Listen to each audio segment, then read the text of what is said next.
today a PhD candidate and Gary Scholar at Purdue University. He's one of the Young Rice Scientist awardees in the recently held International Rice Congress, where he presented his work on governance and groundwater markets. So he will be talking about the effects of governance on relational and formal contracts. So here's Jeffrey Michler. Thank you all for coming. So this is a paper that research I've presented several times previously, most recently just at the Rice Congress. Something I'm still struggling with is a way to adequately motivate the paper and draw really interesting or insightful policy implications from it. So that's what I'm going to try and do today, is really focus on this motivation, and hopefully you guys will tell me whether you feel motivated or not, and whether you believe or find the policy implications useful. So I'm going to start with reminding you all of Hayami and Otsuka's '93 book called The Economics of Contract Choice. And in it they try to synthesize a lot of the previous literature on land contracts, mainly by Joe Stiglitz, and develop a general theory that looks to explain why there are a variety of land tenure contracts, why some people use fixed charge, why some people rent in, and why some people use output share. They also try and answer why some contracts are preferred to other contracts, why would you choose one over the other. They also look at the role of risk sharing in contract choice as a potential determinant. They look at the interlinkages between tenure contracts and credit, thinking that maybe some reason why you choose a specific type of tenure contract is due to your ability or inability to get credit. And they also look at how contracts are enforced despite a poor legal system. So the work on land tenure contracts is pretty well organized, yet that hasn't been done for groundwater contracts in general. This is a quote from Philip Mukherjee in 2004. It says, "There's so far been no attempt at formulating a general theory of groundwater markets. Thus, the current mode of functioning of groundwater markets still leaves a lot of unanswered questions, such as why do several modes of water contracts coexist under seemingly similar conditions, and why do they respond differently to similar sets of incentives and disincentives?" So this is 10 years ago, but no one has filled this research gap yet. So that's what the goal of my dissertation is, to try and fill this research gap, and what I'm presenting today is just a small part of that. So starting with this observation, at least in South Asia, that markets for groundwater irrigation are informal and unregulated, I'm asking two research questions. Why do farmers choose to use a particular type of contract? And what is the role of different types of governance in determining contract choice? If you remember back to those 5 or 6 things that Hayami and Otsuka deal with, these two research questions kind of distill the vast majority of that. How are contracts enforced when there is no rigorous legal system? Why do farmers choose one contract type over another? Why are there a variety of different contracts given very similar circumstances? The reason why this is important, other than just a theoretical exercise in developing a theory of groundwater markets, is that in the market for groundwater, farmers face this intertemporal trade-off, right? In the short term, they want to gain food security. They want to start the second green revolution. And that involves exploiting groundwater for irrigation. In Bangladesh, since the late 60s, basically since Randy Barker was head of IRRI, boro rice production in Bangladesh has gone from 9% of total output to 67% of total output. And it's remarkable growth, and one of the reasons why Bangladesh hasn't had a massive famine since the early 70s, and why Bangladesh is, for the most part, food sufficient, or rice sufficient. The problem with this is, in the long run, we're going to run into a groundwater problem. So farmers need to figure out how to balance the short-term and long-term payoff. We all want farmers to be food secure, but that may come at the risk of long-term groundwater conservation. So how do we balance these two? Ideally, how do we design incentives or interventions, market mechanisms to ensure the groundwater conservation while continuing these high boral rice yields? So that's the ultimate goal of my research, is to be able to devise or design new contracts and new market mechanisms that will be incentive compatible for farmers, encourage them to continue to use groundwater to grow boral rice crop, but also have this inbuilt incentive to preserve or conserve groundwater so that they don't run out of it in the future. To do this, I adopt a model of relational contract theory. Contract theory is simply the theory of how people form contracts in the economic marketplace. Relational contract theory looks at the subset in which you have little to no legal recourse. So in Bangladesh, if you form a contract with a water seller and that seller cheats you, you're unable to go to the courts and sue that person in court. In America or in other countries, you would have that opportunity, but that's not available, or if it is available, it's at a high cost in Bangladesh and in India also. So relational contract theory looks at how contracts operate when there is no legal enforcement. Dixit refers to this as contracting in the shadow of the law.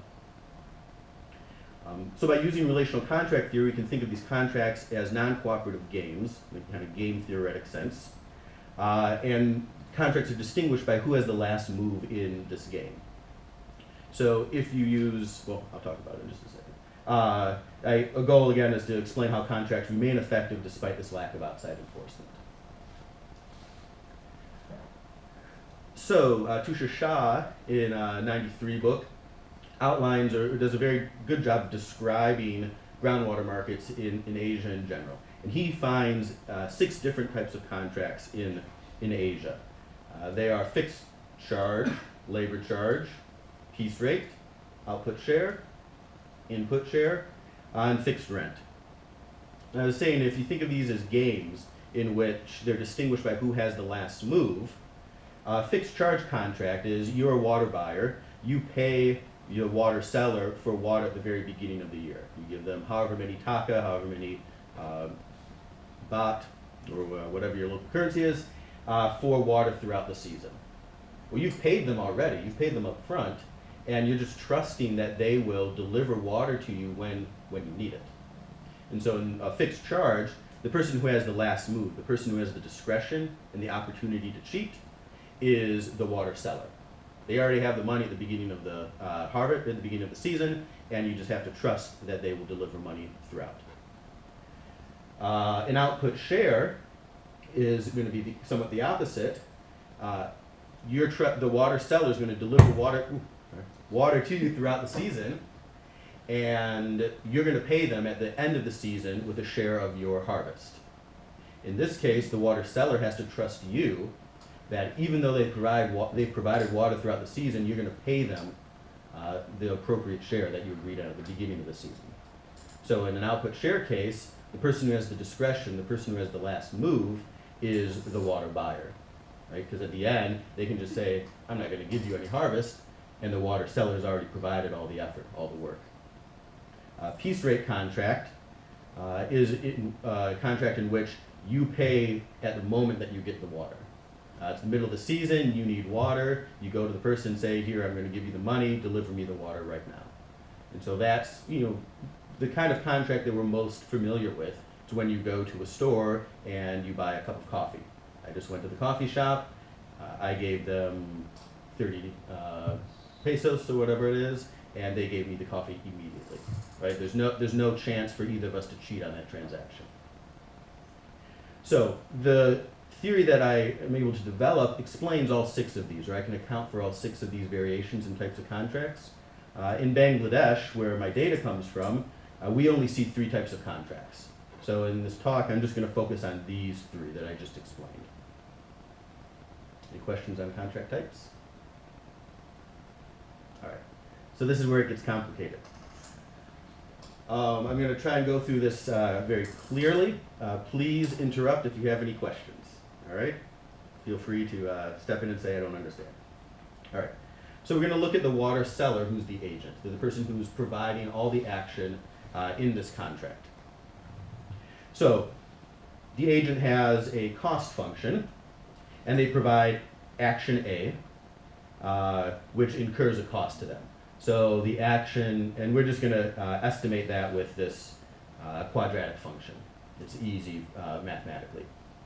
So the agent incurs some sort of costly action. They have to purchase the diesel for the pump. They have to maintain the pump. They have to run the pump. They have to, instead of farming or providing water for themselves, they have to spend time providing water for someone else. So the agent has this costly action that they undertake.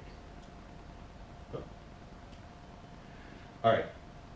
What we're interested in this relationship is, is sufficient water provided? Right? You're a water buyer. You don't care how expensive it is for the agent to act. All you care about is if you got the water that you wanted or not. Right? If you didn't get the right amount of water, your crop isn't going to do as well. If you got too much water, your crop's probably not going to do as well. So what the individual, the purchaser, is interested in is this Y, which is sufficient water. And this Y is some function of agent action and the marginal product of that action on output Y. So this is basically just a way to say we're interested in the term Y, whether you as a water buyer received sufficient water or not. And that's a function of the actions of the water seller. All right. The problem is that most people can't observe whether they got sufficient water or not. You as a water buyer can, and chances are the water seller can because they provided you the water. But at the end of the season, your neighbor isn't going to be able to know whether you got sufficient water or not. So let's say there's some sort of dispute at the end of the season, and you say, you say to me, you didn't provide me with enough water. I paid you for Y amount of water, and you provided me less than Y water. And I say, no, I didn't. I provided you exactly the amount of water that you wanted. And so you turn to your neighbor and say, hey, Jeff didn't provide me with the amount of water that he agreed to provide me with. And your neighbor says, I don't know. I can't see. Jeff provided you water, 3 months ago at planting, and a month ago during the growing season, and I don't know if you provide water at the end of the season, but I can't tell you if he provided water or not. I don't know who is right and who is wrong in this dispute. What I can do, or what your neighbor can do, is look at how well your crop grew, right? So if you paid me to provide you Y water, I provided you 0, and your crop failed, your neighbor isn't going to be able to tell whether I provided you Y water or not. But if your crop failed, chances are I didn't provide you with the amount of water. Conversely, if you say, oh, Jeff didn't provide me with the right amount of water, and I say, yes, I did, and your crop is the best crop in the whole village, chances are the water buyer's lying and I actually did my job. So individuals, neighbors, village elders can't look at and determine whether I have provided the right amount of water or not, but they can observe whether your crop was productive or not. And obviously, since this is agricultural production, there's this E term here, which is just a variance term to account for if weather was bad, things like that. Any questions on this setup? Make sense? All right, so this is a form of the contract that we're going to look at.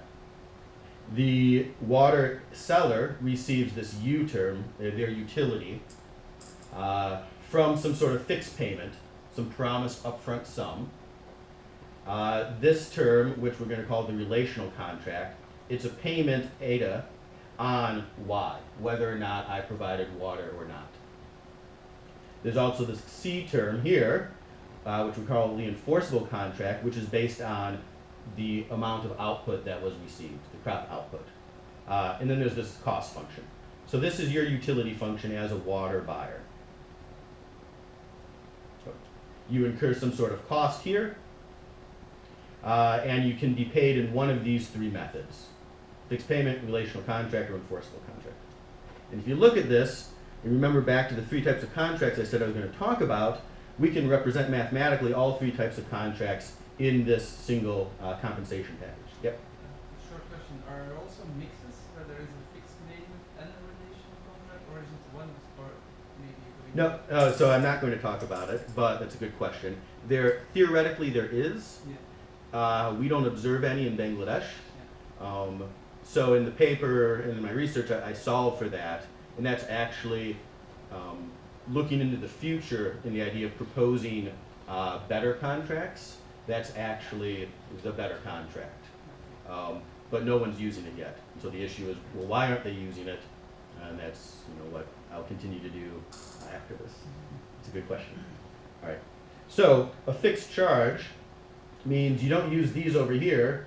You pay some money. I pay you some money up front. You incur some cost, and you give me water. A piece rate contract is I pay you for the water that you actually deliver, and you incur some cost.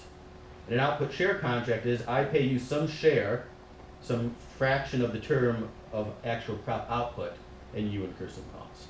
So this accounts for all three different types of contracts that we see in Bangladesh, and can be used to account for all 6 types that Shah talks about. We just don't observe some of them in Bangladesh.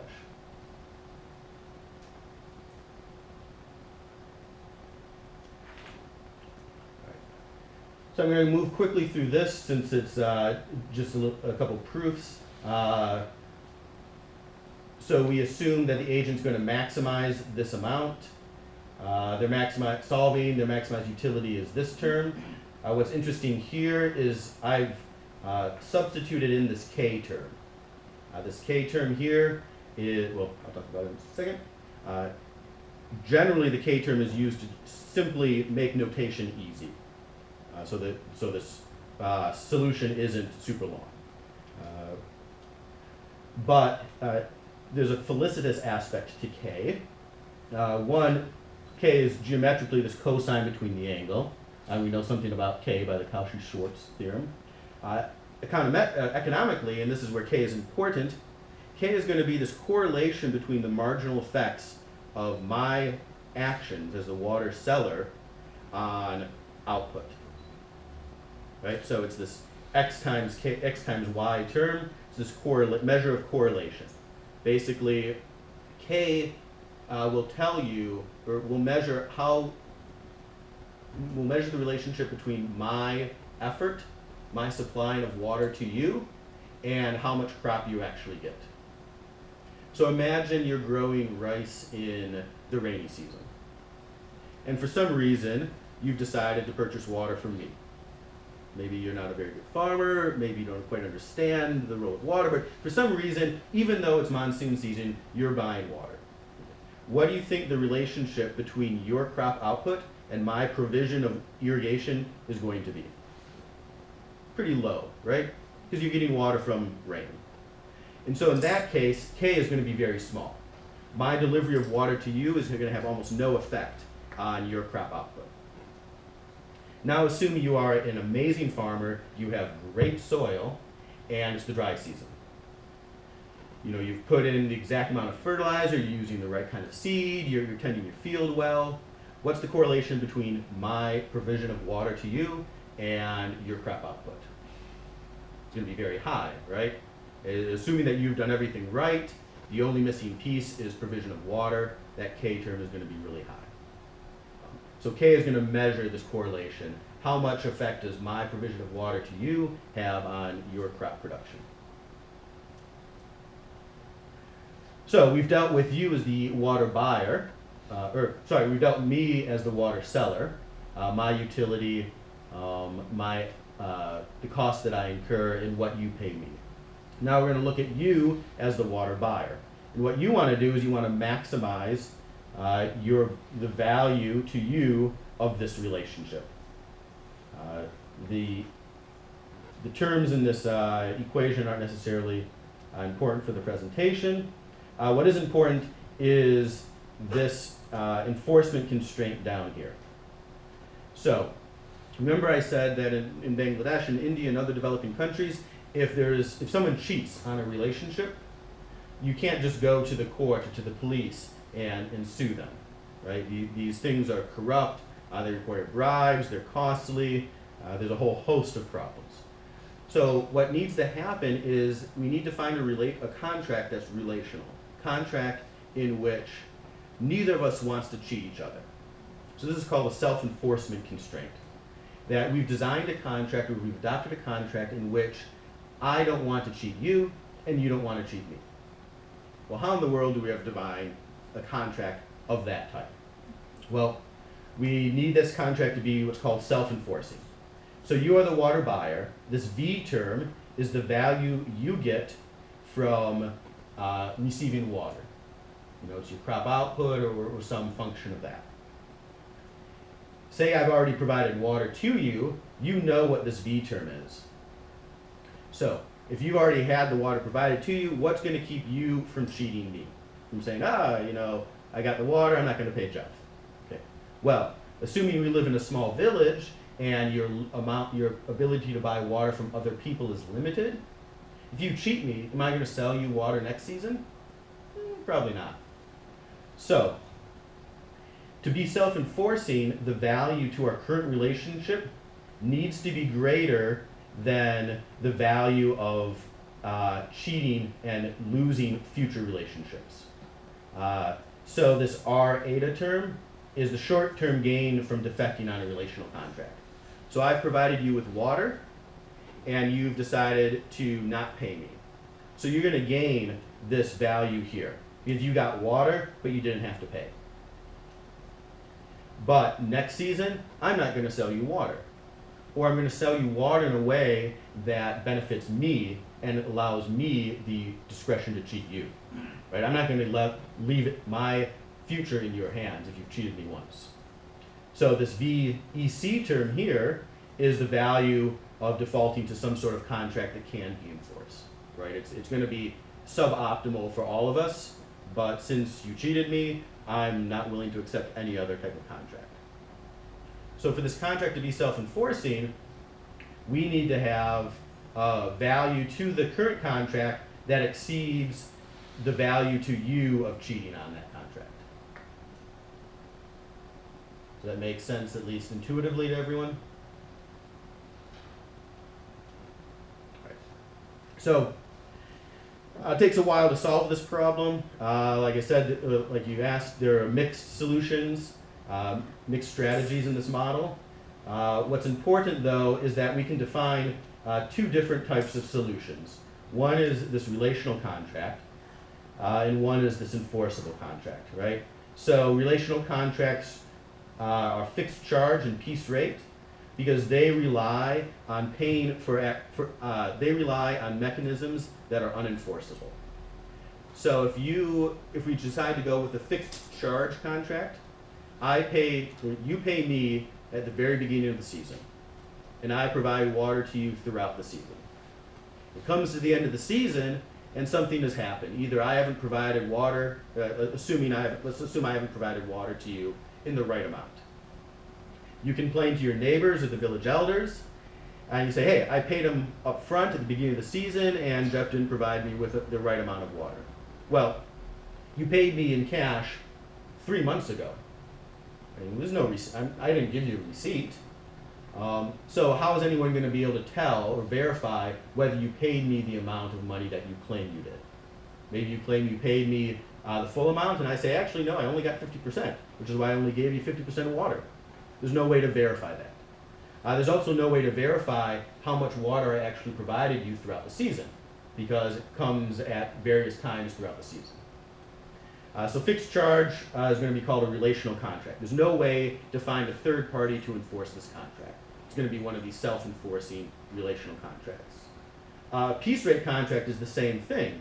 There's less ability to defect or to cheat each other because you pay me when I give you water, and that transaction is instantaneous, but still that transaction occurs throughout the growing season. And at the end of the growing season, there's no way that someone can look back in the past and verify what actually happened in the past.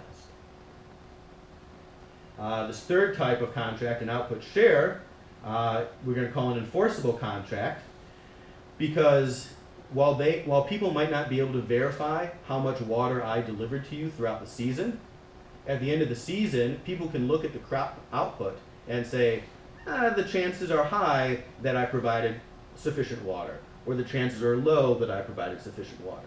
It's not a perfect measure, because there's other things that can result in crop output. You could be a bad farmer. I could provide you the best water. You could be a terrible farmer and then blame me for not providing you the correct water.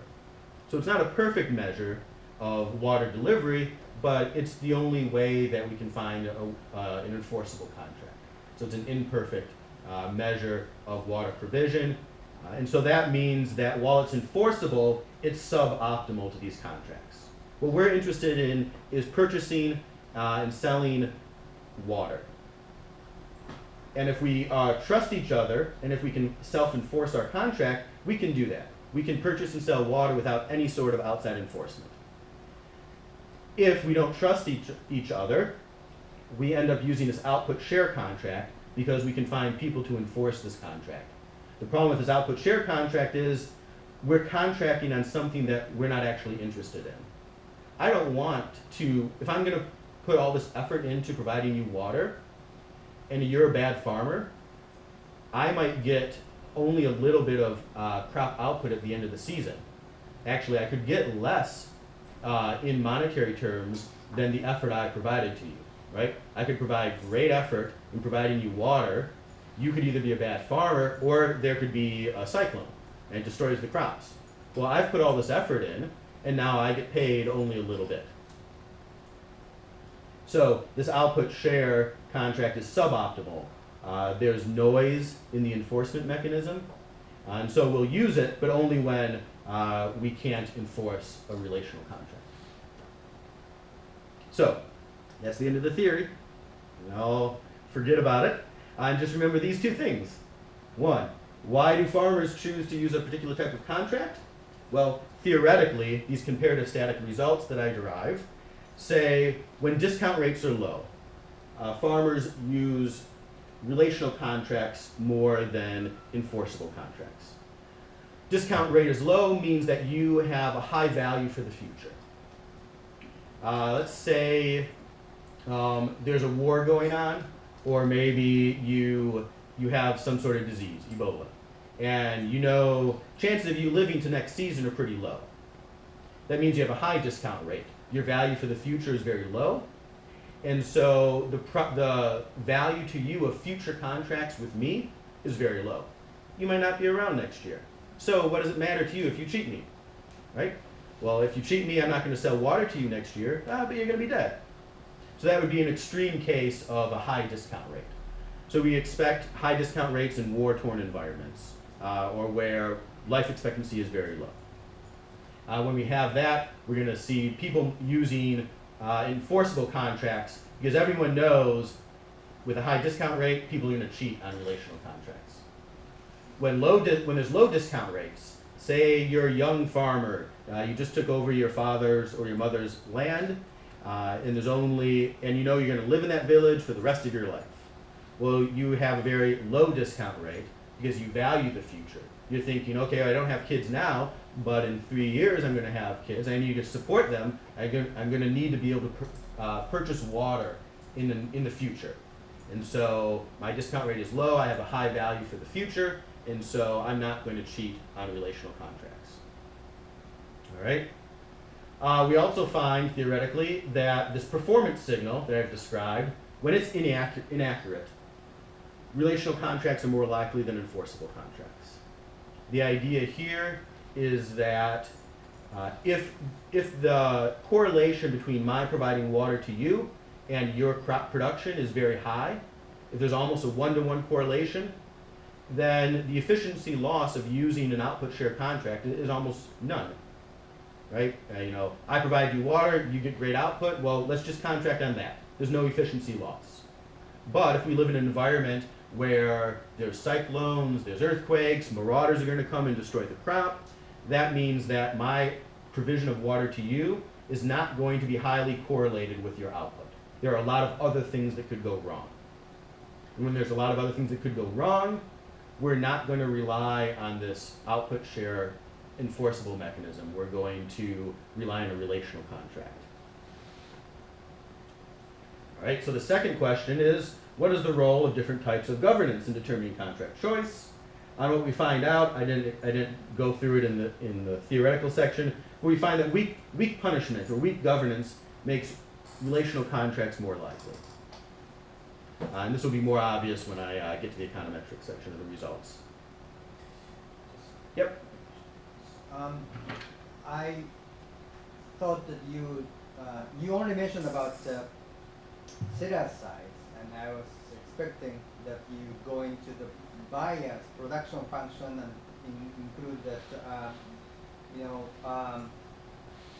risks in it, and then bring the risk transfer risk to the seller's side. But you only mentioned about seller's side. So there is no risk sharing component in it? Not explicitly. So this discount rate term can be thought of as a proxy for risk aversion, right? If you're highly risk averse, you're not going to put a lot of value on the future. And this discount rate is the buyer's discount rate. So how did you come to this conclusion based on that? What was the? Could you go back to the utility function, the maximization? Yep. So that's. So this is the water buyers. So you as a farmer. So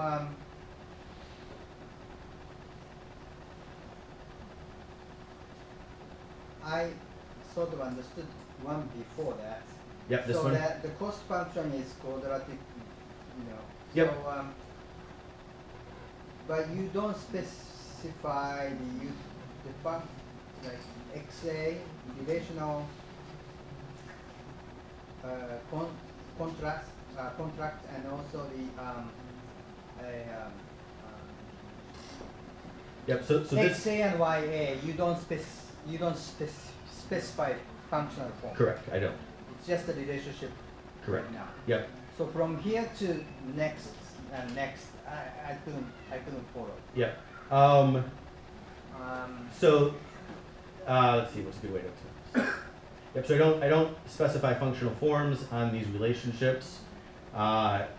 Deriving this maximized utility.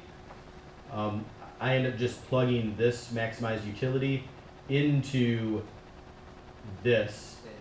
So solve for that. So could you go back? So here. Yep. In this maximized utility here. Yeah. Where does that come?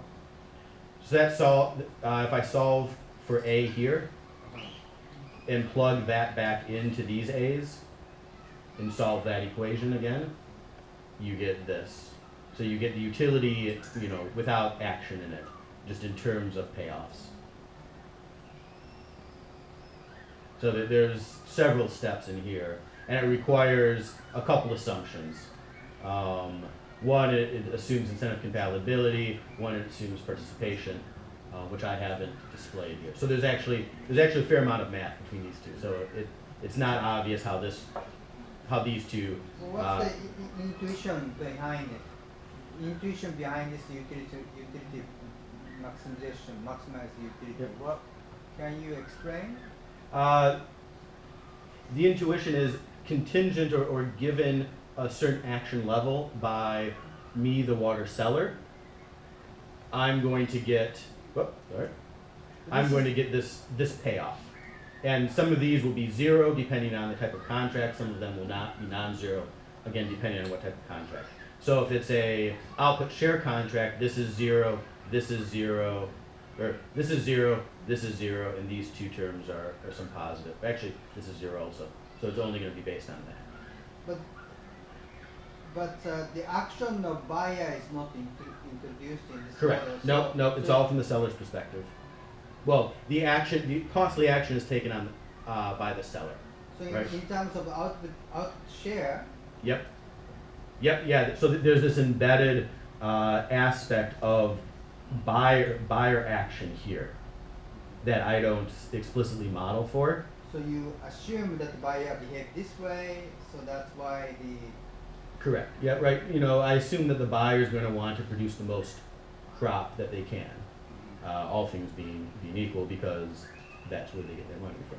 There is no enforcement efforts or anything like that. But when you mentioned about the quadratic function or cost function, if it's just a pumping water, it's linear cost function. But you want it to be quadratic. Well, yeah, as long assuming as that it's concave. you include like Fixing- transaction costs, Yeah, enforcement exactly. costs into it. That's why it's. Yep. That's what your justification for the cost function to be. Correct. Yep. Right? And so the only area in the contract for buyer action is this term here, which I've But there is no. correct, which I've This- simply this thing- extrapolated and just said, oh well, assume the buyer does the best they can. There's only this kind of noise term. Randy, How do you measure the quantity of water? how do I measure? Yeah, we're delivering water, and Yeah. how much water am I getting, and how much am I paying for it? I need to know the quantity. Yep. So in this, to simplify the math, I say that there's some amount of sufficient water that you as the seller know that you need. And so what you're interested in is getting that amount of water for me. So you as a buyer can measure it however you want. The issue again is third parties are going to have a difficult time determining what that amount is. Too much of a generalization for you? It's difficult. Water is not like fertilizer. It's difficult. Correct. It's Yep. complicated. Yep. Yep. And so again, the point of this exercise here is to derive some